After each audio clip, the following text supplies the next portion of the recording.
ঘন জঙ্গলের এক কোণে ছিল শালবন। সেই বনের রাজা ছিল এক ভয়ঙ্কর বাঘ, নাম রাজা বাবু। লাল চোখ, গোফে গোফে রাগ, গর্জন করলে পাখি উড়ে যেত।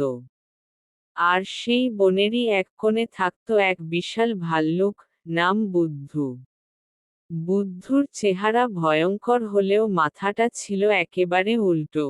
ডানে ইশারা করা উল্টো হাতের তর্জনী ভীষণ বোকা।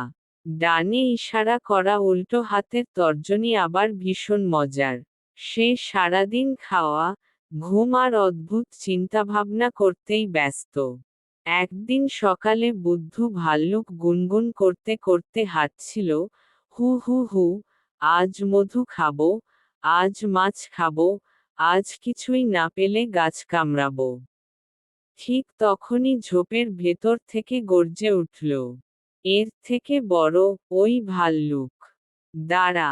বুদ্ধু ভয় পেয়ে এমন লাফ দিল যে নিজের লেজেই পা জড়িয়ে পড়ে গেল। সামনে এসে দাঁড়ালো বাঘ রাজা বাবু।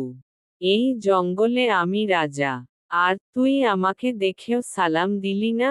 বুদ্ধু চোখ বড় বড় করে বলল, রাজা, আপনি রাজা? আমি তো ভাবছিলাম আপনি বিয়ে বাড়ির বর। বাঘ থতমত খেল। কি বললি? হ্যাঁ, এমন গোঁফ, এমন হাঁটা, বর ছাড়া আর কে হতে পারে? বনের পশুরা দূরে দাঁড়িয়ে হাসি চাপতে লাগল। বাঘ গর্জে উঠল, আজ তোকে শিক্ষা দিতে হবে। বুদ্ধু সঙ্গে সঙ্গে মাটিতে বসে পড়ল, মারবেন না রাজা বাবু। আমি খুব কাজে লাগি। কিভাবে? আমি আমি জঙ্গলের সবচেয়ে বুদ্ধিমান ভাল্লুক। বাঘ হেসে ফেলল, বুদ্ধিমান? তুই? পরীক্ষা নিন। বাঘ বলল, এই দেখ, সামনে একটা গাছ। ওটা কি? বুদ্ধু বলল, গাছ। ঠিক আছে, এবার বল, গাছটা কি ভাবছে? বুদ্ধু খুব সিরিয়াস হয়ে গাছের দিকে তাকিয়ে রইল 2 মিনিট। তারপর বলল, গাছটা ভাবছে, এই দুইটা বোকা আমাকে কেন দেখছে? বনের পশুরা হেসে লুটোপুটি। বাঘ রাগে ফোঁস-ফোঁস। বাঘ বলল, ঠিক আছে। যদি সত্যিই বুদ্ধিমান হোস, এই গাছের উপরে থাকা মধুর কলস নামা। বুদ্ধু বলল, সহজ। সে গাছে উঠল, কিন্তু ইচ্ছে করে কলসটা বাঘের মাথায় ফেলে দিল।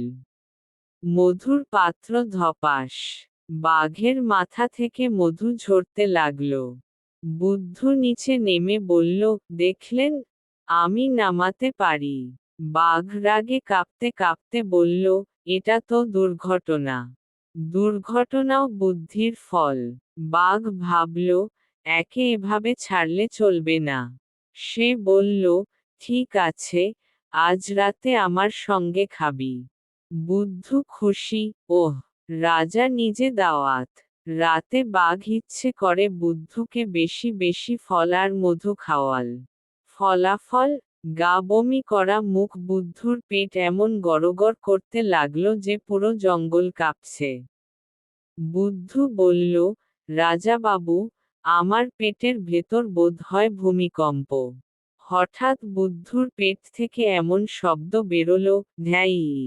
বাঘ ভয় পেয়ে লাফ দিল, এটা কি? বুদ্ধু গম্ভীর গলায় বলল, এটা আমার পেটের রাক্ষস।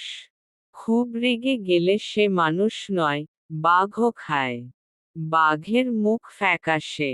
আরো একবার, ধ্যাই। বাঘ দৌড়, বাঁচাও। জঙ্গল ছাড়ছি।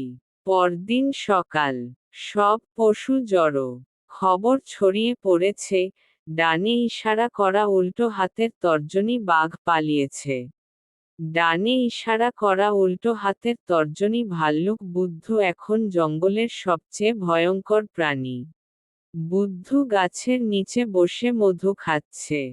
এক খরগোশ জিজ্ঞেস করল, তুমি তো আসলে বোকা, সবাই ভয় পাচ্ছে কেন? বুদ্ধু হেসে বলল, বুদ্ধি না থাকলেও, সময়মতো কথা বানাতে পারলে অনেক দূর যাওয়া যায়। সবাই হেসে উঠল।